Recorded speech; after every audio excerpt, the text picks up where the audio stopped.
Most people believe cardio is mandatory for fat loss. Scientifically, that is incorrect. Let's be very clear. Fat loss does not require cardio.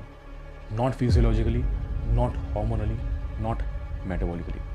If someone told you otherwise, they don't understand basic human biology. सच बोलूँ तो 40 to 60 minutes daily cardio is not realistic for most Indians. Office, family, commute, stress, poor sleep, इन सब के बीच treadmill पे घंटों दौड़ना is not sustainable. और फिर guilt आता है, कार्डियो नहीं कर पा रहा यार, इसलिए फैट लॉस नहीं कर रहा. That guilt is unnecessary because science does not say cardio is the foundation of fat loss. Science is something very different. तो फोकस करते हैं why cardio is optional. Reason number 1, 2 चीज़ें बताऊंगा. पहली जो आपको पता होगी, दूसरी जो काफ़ी लोगों को नहीं पता. तो पहली जो आपको पता होगी वो ये है, cardio burns calorie while you are doing it. Cardio तब ही कैलोरीज बर्न करता है जब आप उसे कर रहे हो, जब आप कार्डियो कर रहे हो. The moment you stop doing cardio, calorie burning stop. Basic logic है ना. That means you are renting your fat loss for 30 minutes. तो रेजिस्टेंस ट्रेनिंग या कह लो वेट ट्रेनिंग करने के बाद आपकी बॉडी एक ऐसे स्टेट में एंटर करती है जिसे कहते हैं EPOC, मतलब excess post exercise oxygen consumption. According to Harvard health, ACE and exercise physiology research, your metabolism stays elevated for 24 to 48 hours after lifting. That means you burn calories while sitting, while working, while sleeping. This is not motivation, this is biology. Reason 2, let's be very honest. If you are losing weight but your body still looks soft, that's not fat loss, that's muscle loss. WHO and metabolic studies are very clear. Muscle tissues burn significantly more calories than fat tissues, even at rest. More muscles equals to more basal metabolic rate. ज़्यादा muscle मतलब ज़्यादा BMR, मतलब आप ज़्यादा calories burn करोगे.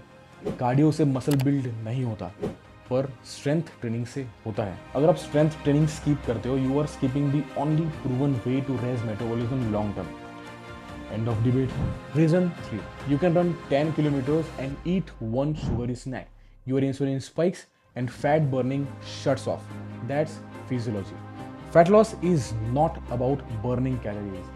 It's about accessing stored fat. और insulin एक gate keeper की तरह काम करता है. अगर आपका इंसुलिन हाई है तो फैट स्टोरेज डोमिनेट करेगा. अगर आपका इंसुलिन स्टेबल है तो फैट ऑक्सीडेशन बढ़ेगा, मतलब फैट लॉस बढ़ेगा, फैट बर्न बढ़ेगा. और स्ट्रेंथ ट्रेनिंग से इंसुलिन सेंसिटिविटी इंप्रूव होती है. प्रोटीन से भी इंसुलिन सेंसिटिविटी इंप्रूव होती है. वॉकिंग से भी इंसुलिन सेंसिटिविटी इंप्रूव होती है. और ट्रेडिशनल कार्डियो से मिनिमल इम्पैक्ट पड़ता है compare to these. Reason 4, NEAT means non exercise activity thermogenesis. Walking, standing, moving और आपकी सारी डेली एक्टिविटी जो आप जिम के बाहर करते हो. PubMed and National Institute of Health data shows NEAT contributes 15 to 30% of daily calorie burn और normal gym cardio 5 to 10%. So yes, your casual steps outperform your treadmill sessions. तो ऐसी चीज़ जो आपने बहुत छोटी समझी थी, मतलब वॉक मतलब स्टेप्स, आपको बहुत हेल्प कर सकती है आपके फैट लॉस जर्नी में. रीजन 5, हाई वॉल्यूम और high intensity cardio especially with poor sleep and high stress raises cortisol. Cortisol बढ़ेगा तो बेली फैट भी बढ़ेगा. That's why many people feel tired, drain, struck, bloated around the waist. You are not lazy, your hormones are overloaded.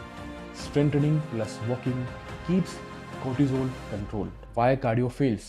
Let's be honest about India.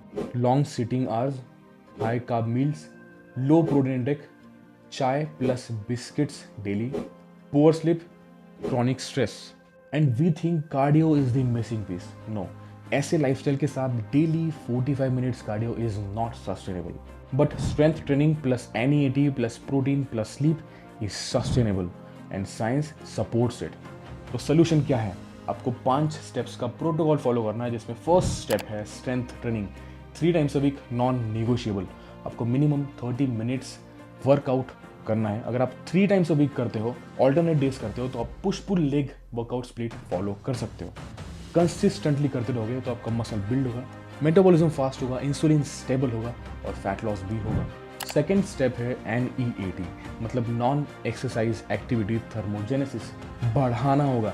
उसके लिए आप meals के बाद walk करो, कॉल पे बात करते हुए वॉक करो और इंटेंशनली भी वॉक करो, क्योंकि हमें फैट लॉस करना है, हमें फिट होना है। और आप डेली स्टेप्स का गोल रख सकते हो minimum 7 to 8,000। This is where fat loss actually happens. Third, protein. आपको minimum 1.2 grams per KG of body weight protein consume करना है। प्रोटीन से मसल प्रिजर्व होगा, मसल लॉस नहीं होगा, हंगर कंट्रोल होगा, इंसुलिन इंप्रूव होगा। इंडियन डाइट में प्रोटीन की पहले से ही डिफिशियंसी है। अगर आप प्रोटीन इंटेक फिक्स करते हो, आपको बहुत सारे चेंजेस दिखेंगे। Fourth, carb timing. कार्ब्स को एलिमिनेट नहीं करना है। हेवी कार्ब्स दिन में लो, लाइट कार्ब्स डिनर में ले सकते हो। Better insulin control, better recovery. Fifth है स्लीप। आप अपने हॉर्मोन्स के साथ चीट नहीं कर सकते। आपको मिनिमम 7 घंटे की नींद लेना ही है। No sleep, no fat loss. Simple. Cardio is optional, metabolism is not. I am Rishikesh वायल और आज का वीडियो आपको थोड़ा सा भी हेल्पफुल लगा, then keep learning with me. Health become simple when you understand it. And if you want more calm, science based breakdowns like this, you know what to do. I will see you in the next one.